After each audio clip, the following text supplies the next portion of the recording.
Soledad, gracias por estar con nosotros. Gracias a vos por invitarme. ¿La toma es educativa, política? ¿Qué es? ¿Qué son las tomas? Las tomas son medidas violentas que quitan, cortan el derecho a la educación, a la generación de oportunidades. En democracia es una medida que no tiene sentido. ¿Sentís que está la cámpora detrás de esto? Siento que hay muchos actores políticos y cada vez se suman más actores políticos partidarios, extraescolares, que están llevando a los chicos a tomar decisiones equivocadas. Voy específicamente, ¿la cámpora está ahí?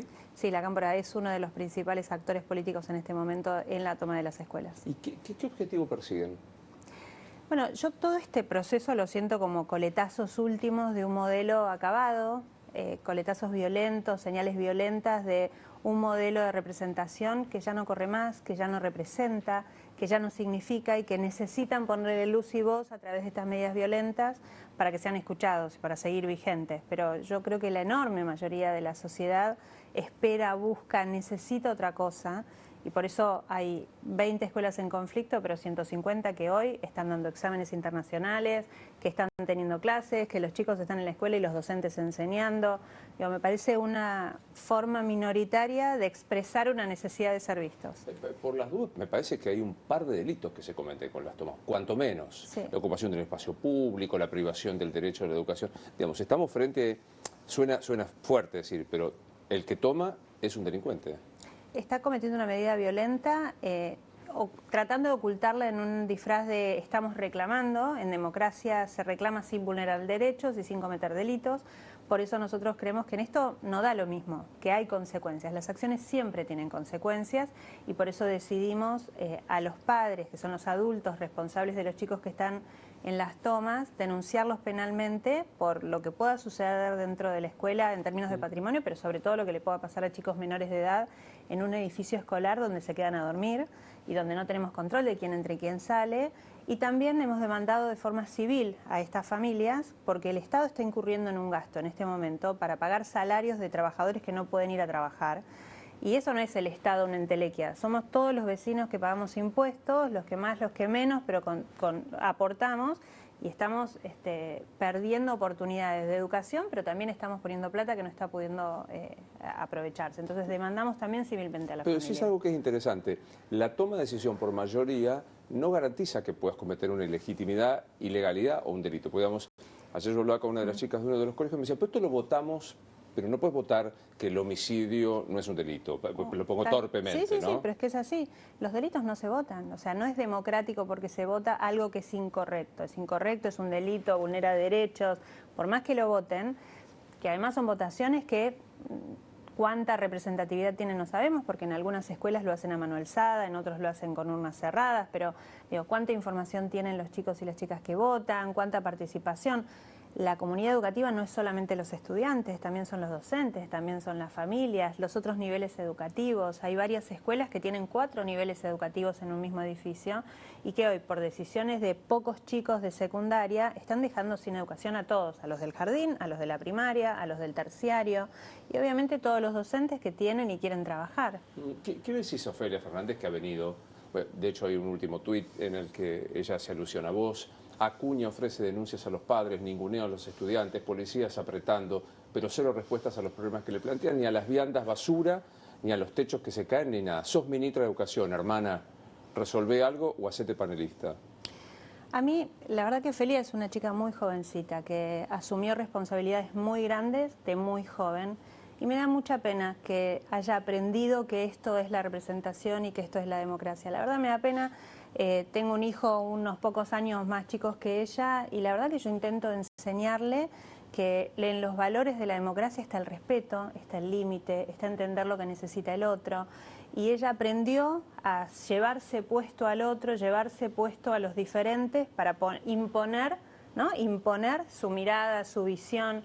Eso le enseñaron los adultos que tuvo de referentes en su corta carrera política. Y la verdad que me da pena porque le queda mucho por vivir, mucho por aprender y creo que necesitamos dirigentes porque ella está en un lugar de representación, es una legisladora, con lo cual representa a los porteños, no solamente a los que la votaron, sino a todos los porteños nos representa, y ella debería tener una mirada que, primero, que busque paz, que busque orden social, que busque garantías de convivencia, y representando una voz joven, debiera estar pudiendo hablar de futuro, de trabajo, de oportunidades, y no de tomar escuelas y cerrar oportunidades de aprender. ¿A Ofelia te da pena? Me da pena lo que pudo aprender hasta acá. Espero que cuando vaya creciendo y madurando aprenda que la democracia es mucho más que gritar. Ahí veía en el tuit que habla de las viandas basuras. ¿Me explicás cómo es el sistema de viandas? Porque digo, ayer, insisto, hablamos con alguien del Pellegrini que se quejaba que no depende de vos, no depende del ministerio que vos representás, donde no hay vianda, pero digo, ¿cómo es el sistema de viandas? Mira, la ciudad tiene un sistema de alimentación para todos los niveles educativos que está regulado por normas muy antiguas y que se viene sustentando y se renovaron esas normas hace pocos años con la Ley de Alimentación Saludable, que permite que en el nivel inicial, o sea, en jardín y en primaria, todos los chicos tienen un desayuno universal. O sea, no importa el nivel económico, las necesidades, todos reciben un desayuno. ¿Está bien eso? O una merienda. Es histórico, es parte, digo, hay que discutirlo más integralmente, pero hoy eso es universal. Vos decís, ¿es justo o no es justo? Hoy es así. Lo que hay luego es el almuerzo, que aquellas familias que tienen una necesidad socioeconómica y necesitan que se les dé el almuerzo en la escuela porque no pueden pagarlo, solicitan una beca y reciben el almuerzo. Y luego está en el nivel secundario, que no tiene almuerzo, pues son la mayoría de jornada simple, o sea, 4 horas, que reciben un refuerzo nutricional aquellas familias que vía un proceso de pedido de beca solicitan el refuerzo. El refuerzo es lo que llaman vianda. El refuerzo puede ser una barrita de cereal o una fruta, puede ser un sándwich o una fruta, y es un refuerzo, no reemplaza una comida. No reemplazamos un almuerzo con el sándwich ni una merienda con el... Es un refuerzo complementario a lo que los otros chicos coman. Si hay hambre, si hay un niño, una niña que va con hambre a la escuela, es la obligación de la institución darle intervención al Consejo de los Derechos, al Ministerio de Desarrollo Humano, porque si llega un niño con hambre, quiere decir que en la casa hay una situación de vulnerabilidad muy grande que no se soluciona solo dando un plato de comida o un refuerzo nutritivo. Claro. Entonces, digo, las escuelas lo tienen claro, entonces tienen beca quienes lo solicitan, si cumplen con los requisitos se les otorga, y si hay alguien con una necesidad superior, se da intervención a los organismos de protección. Pero para poner bien gráficamente, ¿qué desayuno hoy en los colegios que hay clases? Hay yogurt, todos los días hay fruta, hay galletitas de avena, hay barritas de cereales, depende del día y depende de la estación. Cambia de verano, primavera, invierno, otoño, cambia el menú y cambia por edad. No es lo mismo jardín de infantes que primaria o que el segundo ciclo de ¿Y el almuerzo qué es? De todo, tenés pescado, tenés carne vacuna, tenés carne de cerdo, tenés guisos, tenés pastas, tenés tortillas de verdura y depende, tenés pastel de carne, depende en cada uno de los barrios y de las escuelas va viendo qué les gusta más y qué les gusta menos a los chicos, pero obvio, todo está controlado por un grupo de nutricionistas. Todo el menú fue definido por nutricionistas del Ministerio de Salud, del Ministerio de Educación y un conjunto de organizaciones de la sociedad civil especializadas que convocamos en el momento que se sancionó la Ley de Educación Saludable, que regula la cantidad de calorías que tienen que comer los chicos en función de la etapa de desarrollo, que va acompañado además de información a las familias, porque muchas veces cometemos el error las familias, las madres en general, le mandamos en la mochila unas galletitas por las dudas después de haberles dado el desayuno y antes del almuerzo. Y en realidad lo que les decimos es, entre el desayuno y el almuerzo están cubiertas todas las calorías necesarias. Los chicos hoy, la mayoría de los chicos en la ciudad tienen sobrepeso o obesidad, es un problema de la ciudad. Entonces tratamos de acompañar esa situación de la salud desde la educación, con la alimentación que dijiste, desayuno es universal, todos eso sí, no hay que escribirse. De almuerzo y refuerzo, grosso, ¿cuántos alumnos tiene a cargo el Ministerio aproximadamente? En total, entre todos los niveles, incluyendo especial, incluyendo adultos, hay 750.000 estudiantes. De estos 750.000 estudiantes, ¿cuántos tienen becas para almuerzo y refuerzo para snack, no sé cómo se llama? El 95% de los alumnos de primaria tienen beca alimentaria. ¿95? Sí. O sea que tampoco, me atrevo a decir, no es una necesidad. Casi universal. ¿Es casi universal? Casi universal. es casi universal. Que habría que discutir también esa historia, ¿no? Si el que tiene la posibilidad económica no está aprovechando un recurso que por ahí podría destinarse a otras personas. No, la solicitud de beca supone un montón de requisitos donde se analiza el nivel de ingresos de la familia, las condiciones de la familia. Hay todo un proceso que se hace previo, que se estudia y se analiza en una comisión de becas para ver si efectivamente le corresponde. Pero de las personas que lo han solicitado, sobre todo post-pandemia, el 95% lo reciben. Son 250.000 raciones por día que damos. Con lo cual, insisto, si hubiese, vos mira, pensá cómo es hoy la sociedad, los chicos todos tienen teléfono, los docentes todos tienen teléfono, las cooperadoras de familias tienen una comisión que controla los comedores, con lo cual las madres y los padres de cada escuela pueden ir a los comedores, a la cocina de cada escuela a controlar, y hoy todos tenemos teléfonos. Con 250.000 raciones por día que entregamos, si hubiese comida en mal estado, ¿vos te parece que no estarían todas las redes sociales, fotos por todos lados? Bueno, eso no sucede porque hay un control enorme. No solamente que se da en las plantas, que se da en las cocinas, que se da en el momento de dar la comida. Por eso, insisto, o sea, me parece que incluso, o sea, y me enganché en la conversación porque me lo preguntaste desde otro lado, pero si no, yo lo que digo siempre es, acá el problema no es la discusión de fondo, sino la forma de la discusión. Porque incluso con el tema alimentario, que hemos trabajado y discutido mucho, se puede mejorar siempre. Sí, claro. Las prácticas educativas se pueden mejorar. Ahora, no de esta manera. No vamos a discutir estos problemas de fondo con estas formas. Sin la menor duda hay un componente político. Mencionaste algunas agrupaciones que hay. Ahora, también algunos sospechan que hay un negocio. Hay un proyecto de Ofelia Fernández para privilegiar la compra de los alimentos a cooperativas. ¿Vos qué ves? ¿Hay un intento de negocio ahí? No, hay desconocimiento absoluto de la gestión pública. Hay desconocimiento total de lo que es una organización estatal, de la magnitud que tenemos en el área de educación en términos de edificios escolares, estudiantes, docentes, familias, el tipo de prestación, las condiciones de seguridad bromatológicas que hay que cumplir, todos los controles que se hacen. Digo, es impensable que una cooperativa pueda brindar la cantidad de raciones en el tiempo, en la forma y con los criterios de seguridad bromatológica que requiere una prestación alimentaria a niños y niñas. Claro, entonces, o sea, no cualquiera puede... Ni siquiera es un negocio. Por eso digo, me da pena que la lleven a una dirigente social tan joven a cometer errores tan grandes. O sea, eso habla de alguien que nunca entendió el Estado, que subestima el poder de organización que requiere y de conocimientos de gestión que requiere el Estado, y entonces proponen cosas para la tribuna, porque claramente queda mejor con sus organizaciones sociales. Ahora, es impracticable. En la ciudad tenemos, creo que son 4 escuelas nada más que tienen, históricas, que vienen de hace muchísimos años, que tienen una organización tipo cooperativa de las familias que brindan el servicio alimentario. Pero son 4 de 1.500 instituciones educativas. ¿Y por qué son solo 4 y no escaló? Porque es impensable por la propia dimensión. 250.000 raciones de comida por día, que tienen que tener condiciones de seguridad bromatológica, claro, pues son niños. Incluso administrativas, me atrevo a decir, una estructura administrativa para transparentar ¿Quién cocina? ¿Cómo se transporta? ¿Dónde se transporta? No es todo el centro, también tenemos en barrios todavía que son vulnerables como Villa. Digo, ¿cómo llega la comida? ¿Cómo llega fresca? Entonces es desconocimiento, ni siquiera es un negocio. Es desconocimiento absoluto de la gestión pública. Si tuviera un nombre te diría, ¿es más por burra que por un negociado? Por falta de experiencia. Para decir lo que lo dice una ministra de Educación.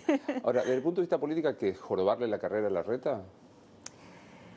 Yo creo, mira, no es ni siquiera controlarse. Yo creo que el kirchnerismo en sí mismo es un modelo acabado, un modelo de representación que tuvo mucho peso, mucho valor y mucha significación en algún momento histórico de nuestro país, pero que hoy está acabado. La sociedad fue a otro lado, pasaron un montón de cosas, pasó una pandemia, hemos evolucionado, hay otras necesidades en el mundo. Entonces ese modelo de representación que fue válido para un momento, hoy ya no lo es. Hoy la sociedad ya no cree y no compra ese modelo de desarrollo económico y social, pide otro. Y entonces estos grupos, estas demostraciones de violencia, estos actos intempestivos, estas idas y vueltas fuertes son para tratar de seguir teniendo luz y tratar de seguir mostrando que pueden representar. A mí lo que me preocupa es que yo siento que siempre hay un clima de época. Si uno después, sobre todo los historiadores, miran, pongo ejemplos banales, pero los 90 eran pizza con champán, la gran Silvina Balger, ¿no? Era la representación de la frivolidad, los autos, qué sé yo, en la época de Alfonsín era la restitución de las instituciones, había como una mirada. Y hoy me parece que hay un clima de época de enorme violencia. Digo, la vicepresidenta agrede a un juez, el ministro de Interior nos acusa a los periodistas opositores y en 3 toneladas de editoriales, el ministro de Desarrollo de la provincia casi invoca la violencia. Entonces, digo, por eso se explica que uno ve al vicerrector del Mariano Acosta. Mira, perdóname, pero te agrego, en el fútbol hay violencia, Es que en la tele hay violencia, o sea, en los programas que no son de política también hay violencia, entonces en todos los ámbitos hay como un clima. Porque es un clima de época. Yo creo que, a mí me parece que todos construimos el clima, pero hay una responsabilidad de ustedes de la que están por supuesto. Digo, por eso es posible que el vicerrector del Mariano Acosta pueda decir esto. Un equipo directivo que sabe que tiene espaldas suficientemente grandes para que cuando toquen a un solo padre, a un solo estudiante, a un solo docente, vamos a salir a luchar y no lo vamos a permitir. ¿Qué te pasa escuchándolo? A ver, por un lado creo que está muy confundido en su rol y en su lugar. Da esas charlas políticas dentro de una escuela, que está absolutamente prohibido, porque la escuela tiene que estar separada de la política partidaria, tiene que estar contextualizada y hablar de la realidad, pero dejar afuera la política partidaria, sobre todo cuando hablan los docentes o hablan los directivos, porque la relación con los estudiantes es asimétrica.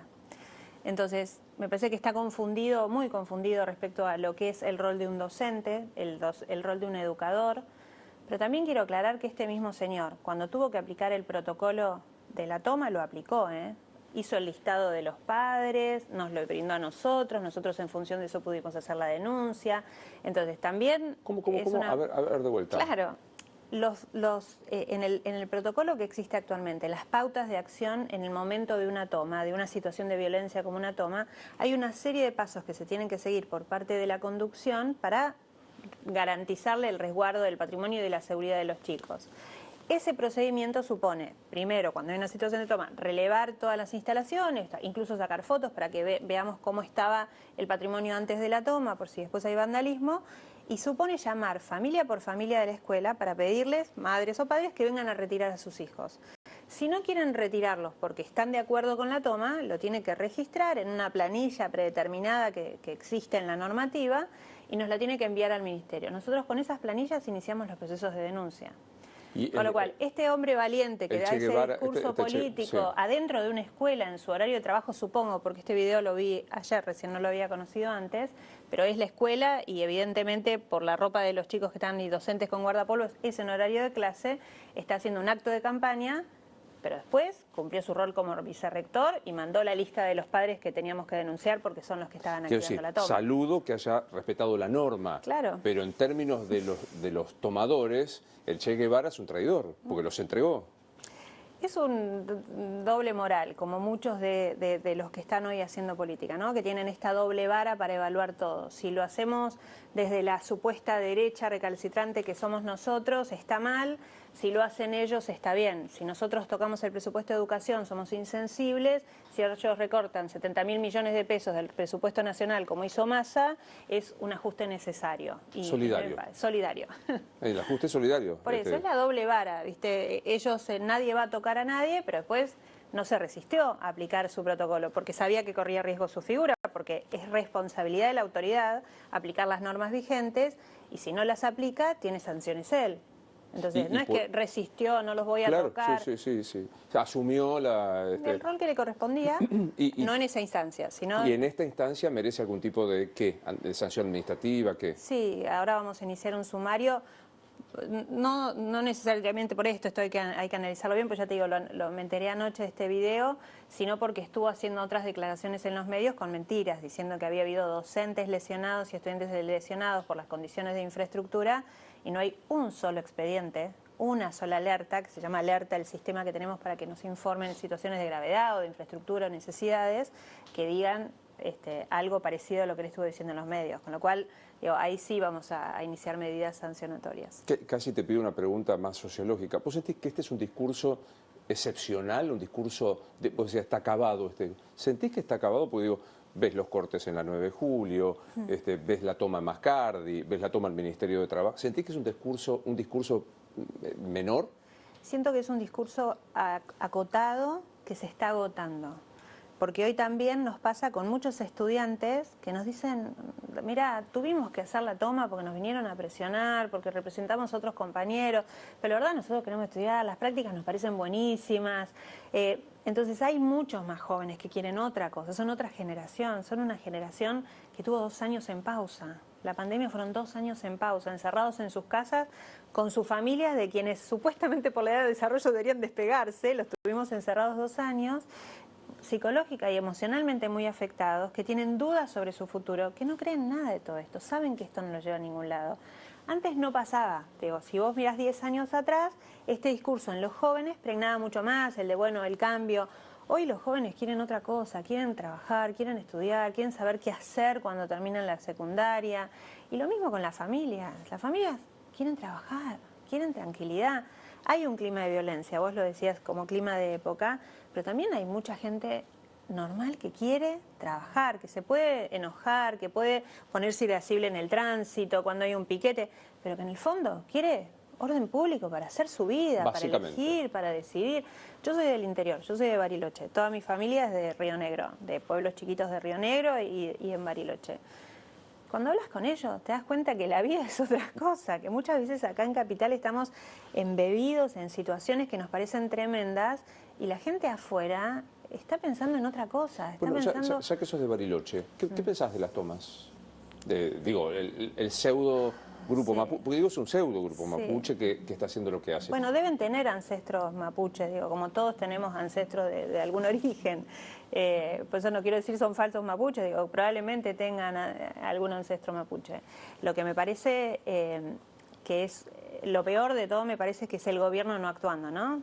Dejando de lado la propiedad privada, descuidando a los privados, descuidando los espacios que son de todos, como son los parques nacionales, y por esta cosa ideológica de reivindicar pueblos originarios, avanzar en situaciones que no son de pacificación. No son de pacificación. Ninguna de las medidas que tomó este gobierno no buscan generar paz y vínculo en una sociedad que es mixta, que está mezclada, porque obviamente en Bariloche hay una combinación, en toda la Patagonia, de mucha gente que tiene ancestros mapuches que se han integrado entre todos. Hay muchos italianos, hay muchos alemanes, es una comunidad integrada por la diversidad. Ahora, el gobierno no ayuda a la concreción de esa integración, solamente auspicia la violencia, supuestamente defendiendo principios de pueblos originarios. Que para cerrar el tema de las capacitaciones o las prácticas profesionales, así se llama, ¿lo puedes explicar sintéticamente para los que no están al tanto? Sí, nosotros hace 5 años empezamos una reforma de la escuela secundaria que llamamos Secundaria del Futuro, que tenía que ver con preparar y enseñar de forma distinta a chicos que aprenden diferente a como aprendíamos nosotros y que van a tener desafíos laborales que desconocemos porque van a trabajar en cosas que todavía no se inventaron. Esa nueva forma de enseñar tenía que ver con trabajar por proyectos, trabajar por áreas, evaluar y enseñar por competencias, no solamente la acumulación de saberes. Entonces trabajan es más importante hoy que en lugar de saber cuáles son los ríos de Europa, que puedan decir por qué el Brexit, por qué fracasa o no fracasa el Brexit, que lo puedan analizar desde la resolución de una situación problemática. Ese conjunto de estrategias de cambio, todo esto mediado con mucha tecnología, porque además es fundamental que sean potenciales creadores de tecnología el día de mañana, tenía como cierre de etapa formarse en la última etapa del 5º año, formarse en ambientes productivos. Esto es vincular la escuela con el mundo del trabajo, que los chicos terminen de aprender conceptos y habilidades en ámbitos laborales, que podían ser en empresas privadas, en sectores públicos o en ámbitos académicos. La primera camada que empezó primer año con esta nueva modalidad, hoy ya llegó a 5º año. Entonces este año implementamos para todos los estudiantes de 5º año la posibilidad no, porque es obligatorio, un tiempo, horas determinadas, que en lugar de estar aprendiendo en la escuela, están aprendiendo en ambientes productivos. Insisto, empresas, organismos públicos o universidades. Ya van más de 10.000 chicos que están pasando por estas prácticas educativas del sector público y otros 10.000 del sector privado, que hacen un máximo de 80 horas totales reloj, son 120 cátedras, son 80 horas reloj total como máximo, entre la escuela y estos ambientes productivos, en horario de escuela, no es que tienen que ir a contraturno, y a cada empresa o a cada organización van con un proyecto pedagógico específico, definido entre la escuela la empresa y el ministerio. Hasta acá la experiencia ha sido excelente, con obviamente cosas que siempre se pueden mejorar, que les queden más cerca de la casa, que tengan más que ver con las vocaciones individuales y no solamente con la orientación de la escuela. Pero en términos de experiencia es absolutamente valioso. Aparte es novedoso, como vos decís, hoy saber los ríos es teléfono. Claro. Digamos, ver cómo se, no sé, es una pavada, se liquida un sueldo, o cómo se gestionan los recursos humanos, o cómo, digamos, no accedes si no vas al lugar. El otro día estuve, pues yo además recorro las empresas donde están haciendo las prácticas, en los organismos públicos, estuve en una empresa que es de recursos humanos, una agencia de recursos humanos que se dedica a buscar perfiles para, sobre todo tecnología, pero y mucho de logística, ¿no? Tienen sobre todo clientes de logística.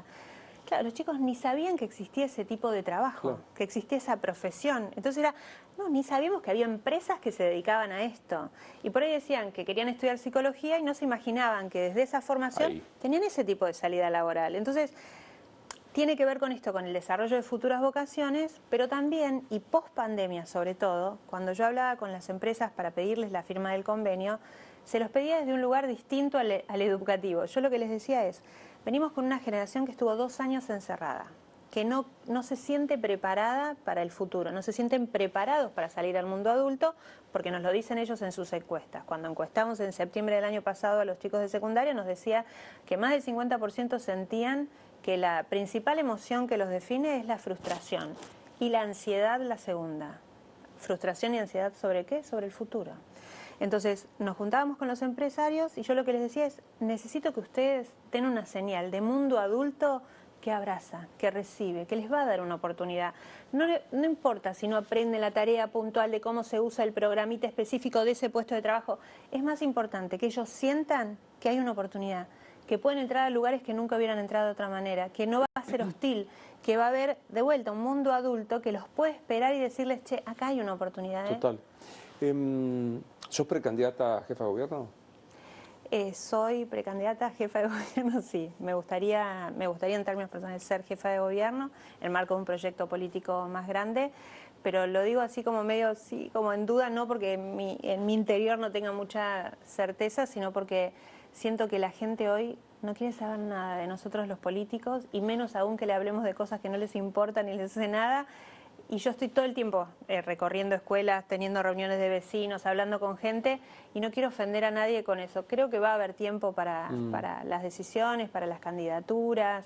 ¿Es mi deseo personal? Sí. ¿Es el momento? Me parece que no. Ahí sentado Jorge Macri dijo que también era precandidato, pero que él no quería una interna de los integrantes del PRO. En todo caso, una interna entre el PRO y los radicales. ¿Coincidís? Sí, yo coincido que el PRO sale debilitado si vamos a una interna antes de ir a una interna de Juntos por el Cambio. Creo que por eso yo dije, yo formo parte de un proyecto político más grande. Yo hace 25 años que trabajo con Horacio Rodríguez Larreta, 25, estaba en la facultad cuando empecé a trabajar con él.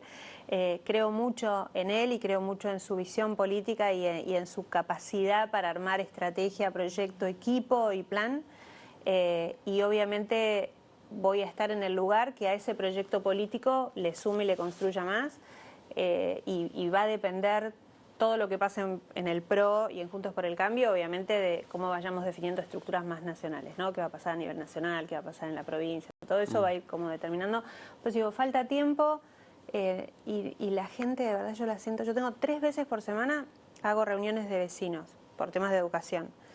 Además recorro una escuela distinta todos los días, y además recibo 1 vez por semana directores de escuelas públicas o directores de escuelas privadas, y tengo reuniones con familias de cooperadoras de escuelas públicas y con familias de escuelas privadas. Y yo noto el hartazgo de la gente con la política, y no quiero que volvamos a otra época donde no nos crean nada solo porque somos políticos. Entonces quiero seguir trabajando con la agenda de lo importante, de lo urgente, y te juro que no es casete, porque todos me dicen, no, che, además te vas con la licencia por embarazo, te vas a ir, tenés que hacer campaña ahora. Pero de verdad que me da un poco de vergüenza ajena poner a hacer Sugerencia, no digas más cassette, porque nos delata la edad. Perdón, tenés razón, porque hay muchos que no saben qué es. Nos pusimos en blanco y negro y nadie sabe lo que es el cassette ni la Virome Vic rebobinándolo para ir para atrás, como corresponde. ¿A qué mujer admiras en la política? Merkel me parece una gran referente. Para acá. De Latinoamérica, de la Argentina. Del argentino. Que esté hoy viva. Bueno, te voy a conceder. Qué difícil, ¿eh? Viva y Argentina. ¿Sabés lo que pasa? Es que somos muy pocas. A las mujeres nos cuesta mucho estar en espacios de decisión, mucho. Y hoy todavía nos cuesta mucho. No es lo mismo estar acá, donde estoy yo, aún siendo ministra nada más, que para un ministro. Yo lo veo en el gabinete con mis colegas y hay una diferencia enorme. Contame. Yo dudé un montón de quedar embarazada 2 veces siendo ministra. Y todos mis colegas fueron padres durante todo el gobierno y nunca fue un problema. Por ejemplo, no existía el concepto de licencia por maternidad para una ministra. No existía la figura. La tuvo que crear cuando yo fui madre la primera vez. Yo mientras estoy discutiendo las cuestiones de la toma, hablando, todas estas reuniones que te decía, estoy mandando mensajes a casa para ver si salió bien del jardín el más chiquito, el adolescente si rindió bien la prueba, qué hay que para comer, a qué hora llega fútbol, cómo lo llevo, si se va en colectivo o llego yo a buscarlo. Todo eso que, aún teniendo un compañero de vida que es recontra compañero, que hace a la par y cuida, la carga mental que tenemos las mujeres en el doble rol de profesionales y madres es enorme. Entonces, no hay tantas. Y la exposición pública no es igual para un varón que para una mujer. A mí salir a la calle, en estos momentos sobre todo de mucha violencia, de mucha crispación, con mis hijos me da miedo a veces. Que me enfrenten a decirme algo estando yo con mis hijos, a veces me da miedo. ¿Cristina Kirchner es? No, para mí una referente. Yo creo que no es una referente, no, para mí no es un modelo. Para mí es un modelo que es todo lo contrario a lo que me gustaría hacer a mí. Y no me parece femenina en su forma de hacer política. Las mujeres tenemos capacidades distintas a los varones y creo que una de las capacidades es la del diálogo, el de la empatía, el de la búsqueda de consensos y yo creo que ella es todo lo contrario, es un modelo muy masculino de política. Y más en lo político, es un modelo masculino y en el ejercicio de la política la definís como... En el ejercicio de la política decía que era masculina, sí. En el ejercicio del poder, en cómo usa el poder y para qué usa el poder. Cristina creo que se autopercibe progresista, de izquierda y no sé qué más. ¿Vos qué crees que es en el fondo? Yo creo que es populista, antigua, que hoy ni siquiera hay algo ideológico que la guía, sino que hoy está como en un mood, en un clima de venganza, de revancha, que ni siquiera es ideológico, que podría estar con Venezuela como podría estar con otro que le conviniera a sus intereses, ni siquiera es ideológico. Yo creo que hoy ella está en un mood de acumulación de poder para la revancha y para demostrar que siempre tiene razón, que va más allá de lo que las definiciones filosóficas y de ciencia política definen como de un lado o del otro. Bueno, si no tiene una convicción ideológica o de poder, eso se llama inescrupuloso. Usaría también ese término con ella. Cristina es inescrupulosa. Sí. Sí, por cómo usó el poder todo este último tiempo, por cómo... Incluso, es difícil que lo diga yo siendo madre también, pero yo trato todo el tiempo de dejar a mis hijos al margen de lo que hago. De hecho, a mí me duele que ayer mi hijo me decía, che, en el equipo de fútbol donde entreno van todos a este otro colegio, que es un colegio tomado. O cuando si volvían o no volvían las clases, era mamá, pero a mí me cuesta que mis hijos estén involucrados en mis decisiones. No quiero que paguen el costo de mis decisiones, o las de mi marido, que también hace política. Entonces, que ella haya involucrado a sus hijos en la política me parece que habla de inescrupulosidad. No es fácil. Sí, sí. Por las dudas, mencionaste varias veces a tu marido, hace poco te casaste, es Diego Kravetz, aclarémoslo, que viene del peronismo. Viene del peronismo y del kirchnerismo. Él era el presidente del bloque kirchnerista cuando yo lo conocí, que él era legislador, presidente del bloque kirchnerista y yo era legisladora macrista. ¿Y? De Festilindo. ¿Cómo pesó? ¿Pero cómo pesó eso? Porque digo, hoy hay amistades que se han roto, porque alguien es kirchnerista y otro... A él le hicieron pesar más que a mí la relación, a él se la cuestionó, Néstor se la cuestionó, él tenía mucha relación con Néstor Kirchner, se la cuestionó como algo de traición, ¿no? Como lo veían como una traición. En mi espacio era como tipo, ¿te parece con un kirchnerista?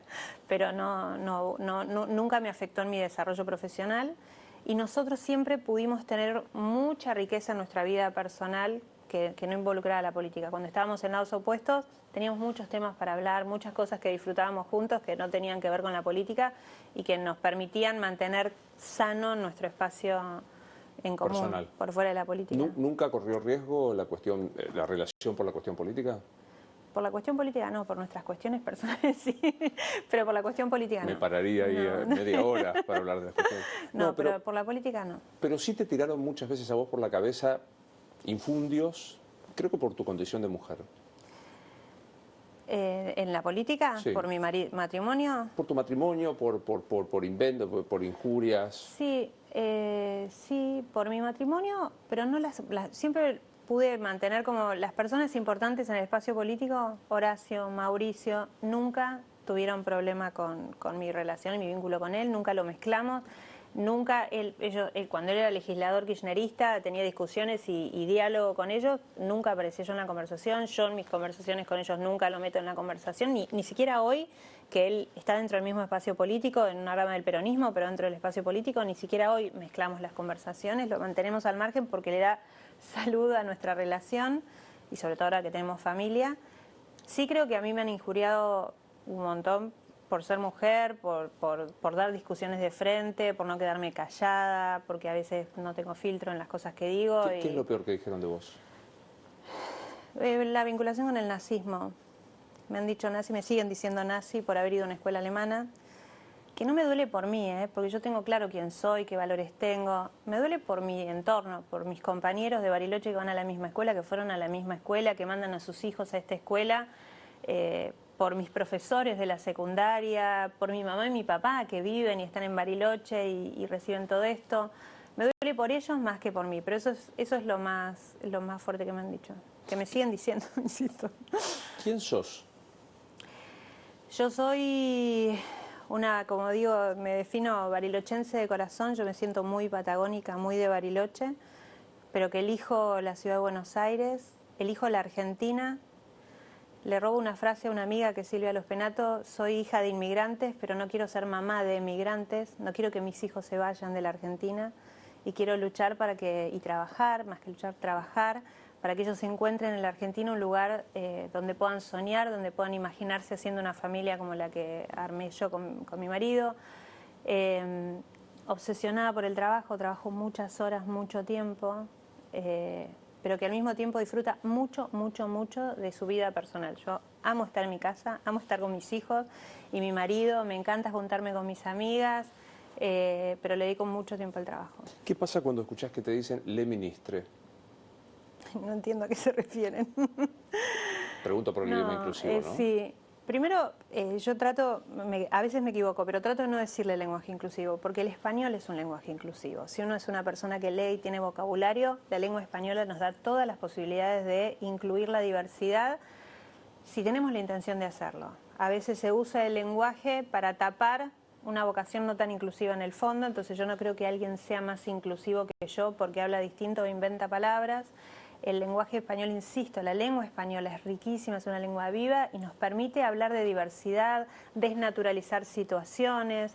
Entonces, inventar palabras no hace falta, y menos para darse de progre o para creerse superior al otro porque yo soy inclusivo y vos no. Sí me gusta, yo me defino como feminista, yo hace muchos años vengo diciendo y de hecho Mauricio siempre me me dice, sí, la feminista del equipo, porque era la primera en el espacio que me animaba a definirme como tal, hace 20 años. Pero como feminista, a mí por eso me gusta algunas cosas desnaturalizarlas. Por ejemplo, yo digo que soy ministra, no ministro, aunque no sea correcto del todo lingüísticamente, porque me gusta desnaturalizar la situación donde el gabinete de ministros y ministras, hay mujeres que pudimos llegar. Cuando estoy con docentes digo las maestras y los maestros, porque son poquitos, pero hay maestros varones también, entonces no podemos decir las maestras, ni podemos decir los maestros, porque la mayoría son mujeres, el 80%. Entonces, para desnaturalizar situaciones, a mí me gusta usar el chicos y chicas, maestros y maestros, el femenino y el masculino, pero me parece que no hace falta inventar palabras, sobre todo para jactarse de una altura moral supuesta que no está. Bueno, vos mencionaste a Silvia Los Penato, que también es feminista, sí. En el caso particular tuyo. ¿Convenís que tu espacio abandonó un poco, se lo dejó extremadamente politizado del lugar del kirchnerismo? En el discurso sí. Coincido que en el discurso hemos sido lentos, hemos sido como precavidos, porque creíamos que representábamos un sector donde esto no se podía hablar, pero en los hechos no. Yo creo que en los hechos, en la gestión de la Ciudad de Buenos Aires, tenemos muchas más políticas inclusivas y políticas con perspectiva de género que el gobierno nacional. que no necesitamos un Ministerio de la Mujer para hablar de inclusión financiera, para hablar de inclusión económica, para hablar de igualdad de oportunidades. Lo hacemos en cada una de las políticas que tenemos un área transversal que se ocupa de velar porque todo tenga perspectiva de género en lo que hacemos. Nos equivocamos probablemente, pero estamos todo el tiempo atentos a que esto vaya mejorando.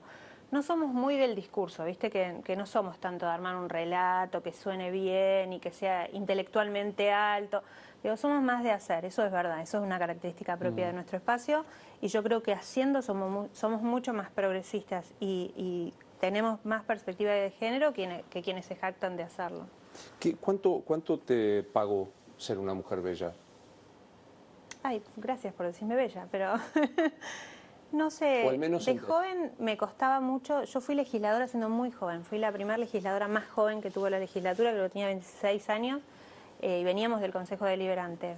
Y ahí yo sentía que me pesaba ser joven, ser flaca, vestirme un poquitito más ajustada. En ese momento me pesaba más, y además porque en ese momento los hombres también les gustaba más jugar con el doble sentido, estaba todo más permitido. Hoy está menos permitido, hoy los varones mismos se dan cuenta que no hace falta decirte hola, la más linda, ¿cómo estás? Para nada, soy una colega, está todo bien, está bien un piropo, excepto me encantan los piropos, pero no hace falta que sea como la forma de entrar. Pero no sé si tuvo costo o beneficio, ni costo ni beneficio. Tengo que hacer siempre la aclaración, ¿no? Porque los otros días hablamos con Luciano Lutero y me decía belleza hegemónica, en el sentido de lo que la mayoría, claro, o un grupo o en una época conocíamos como belleza. Me parece que es una mujer muy linda, por cierto. ¿Sufriste algún acoso? Nunca sentí que haya tenido que dejar de hacer cosas o tener que hacer cosas a cambio de una situación más vinculada con lo sexual, nunca. Sí me sentí incómoda en un montón de oportunidades, pero siempre tuve la seguridad personal y también la seguridad que me daba mi espacio, sobre todo de Horacio. Horacio en esto, Rodríguez Larreta en esto, es súper claro desde siempre, muy seguro. Nunca se da el chiste de doble sentido, nunca en 25 años, no ahora, sino nunca lo escuché hacer chiste de doble sentido, hablar mal de otra persona, hablar de forma chabacana de una mujer. Y siempre me sentí respaldada por él, con lo cual creo que eso me dio seguridad para cuando algo se iba de lugar poder decir, che. ¿Situaciones incómodas del tipo? Del tipo venir, bueno, cuando era legisladora y tenía 26 años, las reuniones eran en hoteles, a la noche. Porque, bueno, cerca de la legislatura había hoteles, entonces las reuniones eran en bares, en hoteles, a la noche, es difícil de explicar. Y siempre, o en un despacho se presenta alguna situación incómoda, algún comentario de más, pero como tengo esa seguridad propia, más la que me daba el respaldo de Horacio, siempre pude poner límites y no tuve otra situación. En la escala 0 a 10 de conservadora, ¿cuánto te autopercibís conservadora en la vida? No soy muy conservadora, puedo parecer, pero no soy muy conservadora. No, del 0 al 10, no, menos de 5. Esto va para mi ¿Por qué amigo. hay que ser conservador? O sea, yo creo mucho en los valores de la familia, pero también entiendo la diversidad, la acompaño, la defiendo. O sea, ¿qué sería ser conservador hoy? Este es el segmento que he dedicado a Beto Casella en Bendita, que me dedica, me dice que estoy obsesionado con cuestiones así de este tipo. ¿Pero qué sería ser conservador hoy? ¿Monogamia o pareja abierta? No, monogamia. ¿Por decisión o por...? Por decisión. ¿Se acuerda de eso? Ni lo hablé con mi marido, Eso. o sea, ni lo hablé. No, anticuada si querés, no sé si conservadora, pero a mí me parece que el amor hace al vínculo entre dos personas. No me imagino pudiendo el amor abierto y estas parejas, no me imagino yo. Pero no digo nada de otro que lo pueda vivir. Digo, me parece que si otros lo pueden vivir sin problema, yo no lo podría vivir sin problema. Yo lo viviría pésimo y creo que mi marido también. Entonces ni lo hablamos. No. ¿El amor es para toda la vida? No, el amor hay que mantenerlo vivo todos los días. Y el amor también se puede terminar. Con mi marido, hace 17 años que estamos, nos separamos 2 veces en el camino, volvimos a elegirnos y 17 años después nos casamos. En el medio tuvimos hijos. Claro. Creo que el amor se construye todos los días y es una tarea a la que hay que dedicarle tiempo. Sos mucho más joven que yo. Pero en nuestra... Sí, claro. Tengo ¿Decís la edad? 47. 47. Yo tengo 11 más que vos, así que sos mucho más joven que yo. Pero en mi época había un lema de los 60, 70 que era sexo, droga y rock and roll. Bueno, más joven tuve una etapa más liberada. Más joven, ya estoy grande. ¿Definamos liberada? No, donde digo, por ahí no tenía tantos prejuicios como me puedo poner a mí misma. No, yo no tengo prejuicios con los demás, sino con lo que yo está bien que haga a esta edad. Yo me encuentro un montón de veces diciendo, dale, esta edad no puedes hacer, no me puedo poner esto a esta edad, o ya estás grande, sos madre, tenés hijos adolescentes, como me autolimito yo para no. Y de más joven no. No. Pero lo que pasa es que yo entré a una responsabilidad muy grande de muy chica. Pues yo a los 25 años, siendo legisladora, yo me vine a estudiar a Buenos Aires a los 17, a vivir sola. Bueno, vivía sola, podría haber hecho cualquier cosa. La verdad que yo a los 17 sentí una responsabilidad enorme porque mis padres hacían un esfuerzo gigante para poder mantenerme a mí y a mi hermana y que pudiéramos estudiar. Entonces yo sentía la obligación de tener que estudiar y aprobar todas las materias y entonces hice toda la carrera en tiempo y forma y estudiaba un montón y casi no salía. Y después empecé a trabajar y a los 25 ya era legisladora. Y era legisladora. Y Horacio, cuando me propuso ser legisladora, me dijo, tenés que ser y parecer legisladora. Que en ese momento era, dejé de vestirme con jeans y me empecé a poner saquitos, ¿viste? Para parecer más grande. Entonces, como que ya cuando con tanta responsabilidad, siempre me cuidé mucho de lo que hago, lo que represento, el lugar que ocupo, qué ejemplo doy. ¿Está bien esa renuncia? No sé.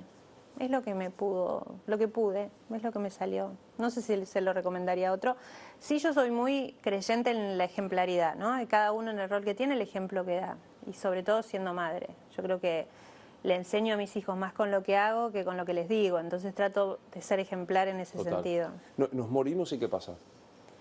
Y yo creo que hay otra vida, en otro plano espiritual, pero creo que hay otra vida. ¿Cuál es tu nivel de creencia religiosa o qué? Soy católica y de chica hice todo lo que había que hacer, bautismo, comunión, confirmación.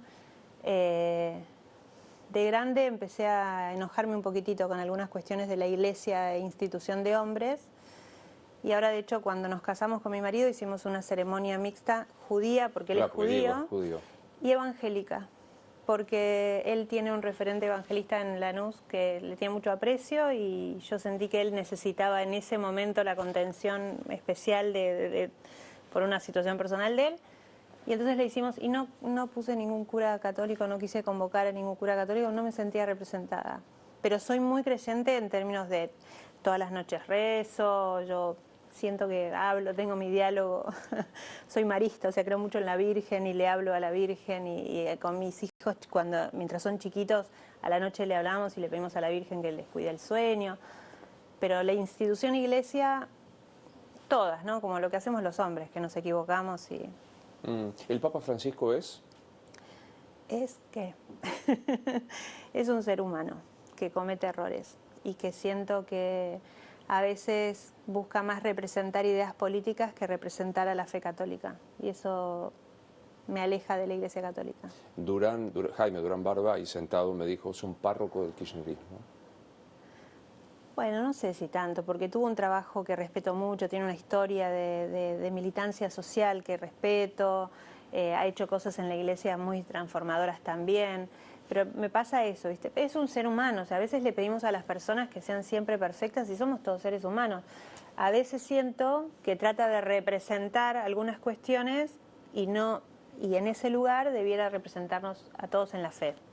Y a veces siento que tiene la necesidad de hacer algunos gestos de representación política que no suman. Pero respeto toda su trayectoria y lo tomo como un ser humano en un lugar de mucha responsabilidad, con una bendición que ha tenido de estar ahí, pero que comete errores. Tengo claro que hace 25 años que laburás con Horacio. Salís de acá y te llama Mauricio Macri y dice, trabajá para mi campaña presidencial. Si eso significa trabajar en contra de Horacio, no trabajaría en contra de Horacio. Yo apuesto a Horacio como presidente. Yo creo que Mauricio no va a ser presidente. Creo que Mauricio hoy está... Tengo mucha relación con él. Soy del horacismo, de los que más relación tienen con Mauricio, que nos fuimos construyendo una relación de respeto que ninguno de los dos tenía por el otro al principio. Ni cuando yo empecé a trabajar con él, ni él conmigo. Pero fuimos construyendo una relación de mucho respeto y de aprecio personal.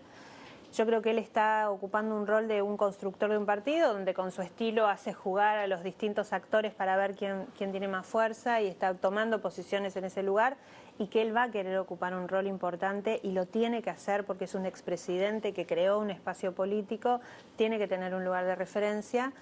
Pero hoy es un momento de la Argentina que requiere una visión más grande, con la inclusión de otros actores políticos en el juego, y me parece que la mejor persona para eso, para generar esa unidad, para generar esos consensos y esos espacios de diálogo, es Horacio. Última, te doy $1 millón bien habidos. ¿A quién se lo das y por qué? A ver, creo que yo soy muy agradecida de mis padres. Mi papá fue bombero y mi mamá maestra. Y ellos hicieron un esfuerzo enorme para que yo esté acá. Yo, mis hermanas, que todas tengamos la oportunidad de estudiar y crecer. Y siempre siento que me gustaría que estén mejor y darles más. Entonces creo, no sé por qué me emociono, si son las hormonas. Pero creo que lo primero que se me ocurriría es comprarles un motorhome y que se puedan ir a recorrer Europa, ir a conocer lugares y disfrutar sin tener que estar pensando en la jubilación. ¿Cómo se llama tu papá? Mario. ¿Y tu mamá? Estela. ¿Estela? Entran ahí Mario y Estela. ¿Qué les decís? Gracias. Gracias por las oportunidades, por el ejemplo y por los valores. Y porque se siguen amando como se aman y se dan la mano y se dan chupones adelante nuestro a los 70 y pico de años. ¿A los cuánto? Tienen 76. Che, son jóvenes. Sí.